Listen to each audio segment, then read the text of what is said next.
Assalamualaikum everybody, once again मैं आपका host Mazhar Iqbal and you are watching the kingdom of the warrior. दोस्तों आज हम फिनलैंड की तारीख के ऊपर बयान करेंगे और ये आज हमारी इसके ऊपर फिनलैंड की तारीख के ऊपर हमारी पहली किस्त है। ये जो तारीख है फिनलैंड की, ये की बड़ी ज़बरदस्त और दिलचस्प तारीख है और फिनलैंड की जो तारीख है हम 3 किस्तों के अंदर मुकम्मल कर देंगे। ये कब दरियाफ्त हुआ और इसकी मुकम्मल तारीख, लोगों की सकाफत, इस पर होने वाले हमले और कब्जे। दोस्तों फिनलैंड की जो तारीख है बहुत ही दिलचस्प है। इस वीडियो में हम फिनलैंड का इब्तदाई दौर डिस्कस करेंगे जिसमें आइस एज है, जिसे बर्फानी दौर भी कहा जाता है, लोगों का शिकार और गलाबानी का तरीका। फिर कुरून वस्ता जिसमें फिनलैंड स्वीडन के कब्जे में चला गया था, हम उस तारीख को भी देखेंगे।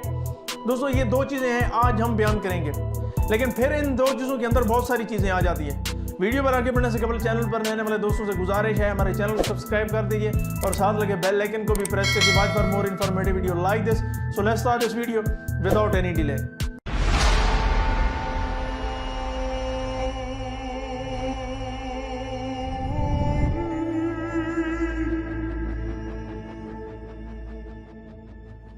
So welcome back. दोस्तों फिनलैंड बरआज़म यूरोप के शुमाल में वाक़ है।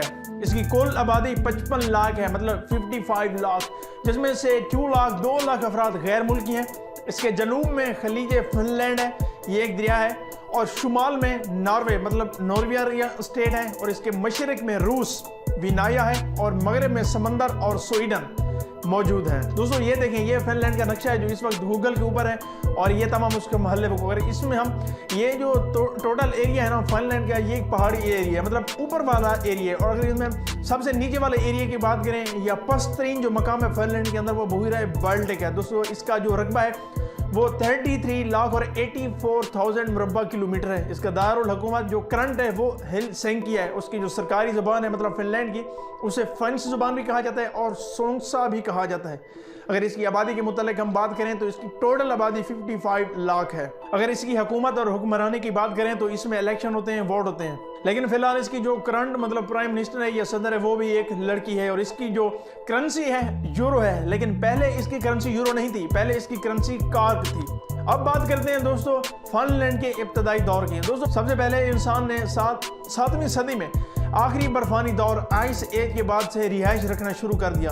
दोस्तों फंस को इस दौर के फंस मतलब फिनलैंड के बाशिंदे शिकारी और गलाबान थे। मतलब फिनलैंड के जितने भी लोग थे उनका यही मशगला था, यही पेशा था, शिकार करना और गलाबानी करना। गलाबानी आप समझते हैं, भेड़ बकरियां चराना, और इसके साथ जो है ना एक ही जगह पर नहीं रुके रहना। मजे की बात यह है कि इस दौर के शिकारी बर्फ पर चलने के लिए दरख्तों की छाल मतलब दरख्तों की खाल इस्तेमाल किया करते थे, जो मौजूदा सिकियांग की एक शक्ल है। उन्हें यह भी मालूम था कि रेनडियर बर्फानी हरण, बारहसिंगा और बारहसिंगा की एक और किस्म है जिसे एल्क कहते हैं, बर्फ में धंस जाते हैं। मतलब जब ये जानवर बर्फ में चलते हैं तो बर्फ में धंस जाते हैं। और मैं आपको ये भी बता दूं कि फिनलैंड इस वक्त बरआज़म यूरोप में है और ये एक सर्द एरिया है। तो शिकार करने के लिए फिनलैंड के लोगों ने शिकार करने के लिए दरख्तों की छाल का इस्तेमाल शुरू किया। अगले 1000 साल में इंसानों की आमद में इजाफा होता चला गया, और ये जो सदी थी 2500 साल में उन्होंने खेती बाड़ी को अपनाया, और 1500 साल में उन्होंने तांबे से वक्फियत पैदा की और इससे हथियार और आलात बनाना शुरू कर दिए। तांबे की दरियाफ्त की 1000 साल के बाद लोहे का इस्तेमाल शुरू हो गया। हैरान कुन बात यह है कि इस दौर के फंस मतलब फिनलैंड के जो रिहायशी थे उन्होंने अपनी हम असर तहज़ीम रूम और यूनान से कोई खास ताल्लुक ना रखा। दोस्तों अब बात करते हैं कुरून वस्ता की। दोस्तों फिनलैंड की दर्जशुदा सबसे पुरानी तारीख 12वीं सदी से शुरू हो रही है। 1120 में मसीही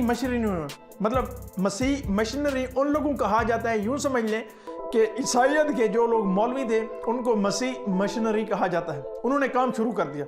इसके लिए उन्होंने ताकत का इस्तेमाल भी किया। स्वीडन के बादशाह ने 1157 में स्लेबी जंग में कलीदी किरदार अदा किया। एक अंग्रेज बिशप जिसका नाम हेनरी ऑफ द उपसाला था, उसका साथ दिया, और जंग के बाद वो यहीं रुका, मतलब फिनलैंड में रुका, और बाद मारा गया। और फिनलैंड का पैटर्न सेनेट रूहानी सरपरस्त बना। मतलब इसकी जो असेंबली बनाई गई, इसकी जो स्ट्रक्चर दिया गया एक कानून साजी के लिए, वो रूहानी सरपरस्त वो यही था। 1172 मतलब 1172 में फिनलैंड के लोगों को पोप से इजाज़त मिल गई कि वो बैरूनी जारहियत की सूरत में वो अपना मजहब आर्जी तौर पर तब्दील कर सकते हैं। मतलब अगर बाहर से कोई अटैक होता है तो अपना मजहब तब्दील कर सकते हैं। लोगों को कह सकते हैं कि हम ईसाई हैं, लोगों को कह सकते हैं हम ऑर्थोडॉक्स हैं, लोगों को कह सकते हैं कि वो मुसलमान हैं, मगर जहर अफवाज की वापसी पर उन्हें फ़ौरन अपने असल मजहब की तरफ वापस आना होगा। मतलब जब जैसे ही हमला खत्म होगा उनको अपने असल मजहब की तरफ रिटर्न होना पड़ेगा। पोप ने स्वीडन पर जोर दिया कि वो फिनलैंड को अपना हिस्सा बना लें, लेकिन फिनलैंड स्वीडन के लिए लुकमा तर न बना। दोस्तों फिनलैंड के ऊपर और दूसरी रियासतें और अफवाज भी हमला आवर होती रहीं। डेनिश लोगों ने 1151 और 1202 में 2 बार यहाँ पर हमला किया फिनलैंड के ऊपर। इसके अलावा वो नोवोग्राद, अब ये इलाका रूस में शामिल है, नोवोग्राद का पहले फिनलैंड में था, उन्होंने भी फिनलैंड पर हमला किया ताकि उस पर कब्जा करके लोगों को ईस्टर्न ऑर्थोडॉक्स चर्च की तरफ मोड़ा जा सके। ये एक नया मजहब था। इस सिलसिले में स्वीडिश और नोवोग्राद की अफवाज के दरमियान दरिया नेवा के किनारे 1240 में लड़ाई हुई और नोवोग्राद बानू ने फतह हासिल की। 1240 में हरियाणा की सरबराही में स्वीडिश ने दोबारा हमला किया और इस दूसरी सुलहबी जंग में कामयाबी हासिल की। इस जंग के बाद स्वीडिश फौज ने भी हेम नामी शहर पर कब्जा करके वहां पर किला बनाया और हेमन लिन्ना का वो एरिया कहलाने लगा। मतलब वो जो टोटल एरिया था जहां पर उन्होंने कब्जा किया वो हेमन लिन्ना कहलाने लगा। तो इसी दौरान स्वीडी लोगों ने कसीर तादाद में फिनलैंड में रिहाइश इख्तियार करना शुरू कर दी और यहाँ पर एक लिहाज से स्वीडी नौ आबादी बनना शुरू हो गई। 1323 में फिनलैंड को स्वीडन का सूबा करार दे दिया गया। स्वीडन का कानून यहाँ लागू हुआ, अगर इसको भी किसी हद तक मकामी रंग में ढाल दिया गया और 1362 तक फिनलैंड के जितने भी लोग थे उसको स्वीडन के बादशाही इंतखाबात में हिस्सा लेने का भी हक मिल चुका था। और इसी तरह 1397 मतलब 1397 में फिनलैंड यूनियन ऑफ कालमार का हिस्सा बन गया, जिसमें डेनमार्क, नॉर्वे और स्वीडन पहले से शामिल थे। मतलब यूनियन ऑफ द कालमार एक यूनियन थी जिसमें 3 ममालिक शामिल थे, जिसमें डेनमार्क, नॉर्वे और स्वीडन। अब इसमें फिनलैंड भी शामिल हो गया। जैसे ही फिनलैंड इस यूनियन में शामिल हुआ उसके बाद फिनलैंड ने थोड़ी बहुत तरक्की करना शुरू कर दी, लोगों में तहजीब भी बढ़ने लगी। दोस्तों ये थी फिनलैंड के ऊपर हमारी आज पहली केस। उम्मीद करता हूँ कि आपको पहली केस अच्छी लगी होगी। बाकी जो इसका टॉपिक है, जो तारीख है, यहीं से दूसरी केस में शुरू करेंगे।